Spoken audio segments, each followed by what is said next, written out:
All right, let's get right into it. We all know that in a democracy, your vote is your voice. Simple, right? But what happens when the very list, the one that's supposed to guarantee that right, is broken? That's what we're digging into today. The single most important document in any election, the voter roll. Okay, let's bring this home. I want you to think for a second. Have you, or maybe someone you know, ever walked into a polling station all ready to cast your ballot only to be told your name just isn't there? It's just gone. If an incredibly frustrating moment, right? And it really gets to the core of what we're talking about. So let's dive in. Before we start picking apart all the problems, we've got to get on the same page. What is this list, really? And why is it so incredibly important? So what we're talking about is the Electoral Roll. This is the official master list of every single citizen who is eligible to vote. And, the best way to think about it is like the foundation of a house. If that foundation has cracks, if it's not solid, well, it doesn't matter how strong the walls are or how nice the roof is. The whole house, the entire structure of a fair election is at risk. All right, so if the electoral roll is our foundation, what happens when cracks start to appear? The source material we're looking at today points to three, let's call them categories of problems that pop up on these lists. We're going to call them ghosts, gaps, and surges. Basically, a voter list can get messed up in a few key ways. You've got people on there who shouldn't be, you've got legitimate voters who get taken off, and then you have these weird, suspicious names that just show up right before an election. Let's tackle that first problem head on. First up, we have the ghosts. And it's exactly what it sounds like. The source material puts it perfectly. What happens when you have names of people who died years ago still hanging around on the voter list? These are ghost voters. And the danger here is pretty obvious, right?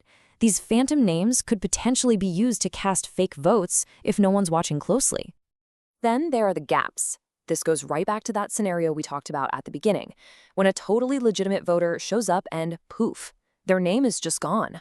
We see this a lot with students, people who work in other states, or even families that just moved down the street.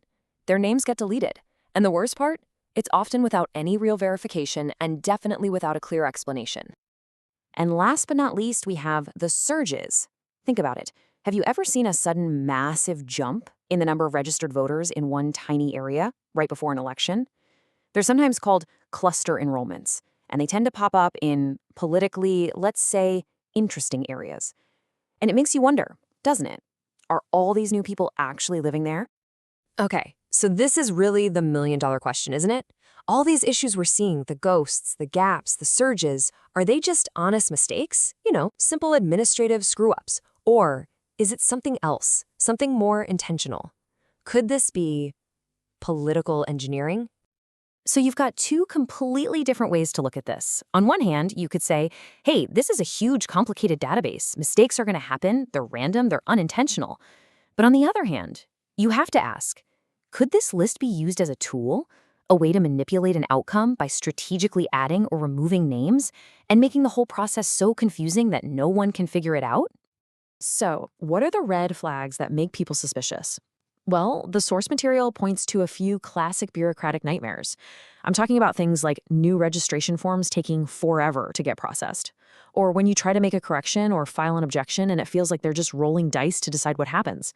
And you especially see all these weird, unexplained hurdles pop up for new 18-year-old voters. When the whole system feels like a black box, you can see why people start to lose faith in it. Okay, so we've laid out the problems, and they are pretty serious. But this isn't just about pointing fingers or getting discouraged. The great thing is, the source material also gives us a game plan.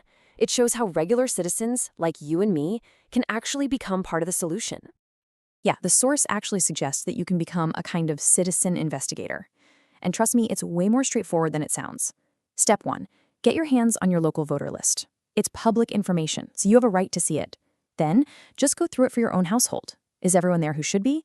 Are there any names that are outdated? Note down anyone who's missing. And finally, keep an eye on the official revision process to make sure any changes that get made are done out in the open. And that really brings us to the big takeaway here. It's all about changing how we think about elections. It's not just about that one single day when you go to vote. No, it's a process that's always happening. And the health of that entire process, it starts way, way before anyone even thinks about polling day. When you really boil it all down, the integrity of an election doesn't start when the doors of the polling booth swing open. It's decided long before that, in the pages of that list. The accuracy and fairness of the electoral roll, really the health of our democracy itself, rests on that one document. So I'm going to leave you with one final question to chew on, and this comes straight from the source material. Think about this. If the list itself, the very foundation, is manipulated, can any amount of get out the vote campaigns or extra security on polling day really make that election fair? It's a heavy question, for sure. Thanks for tuning in.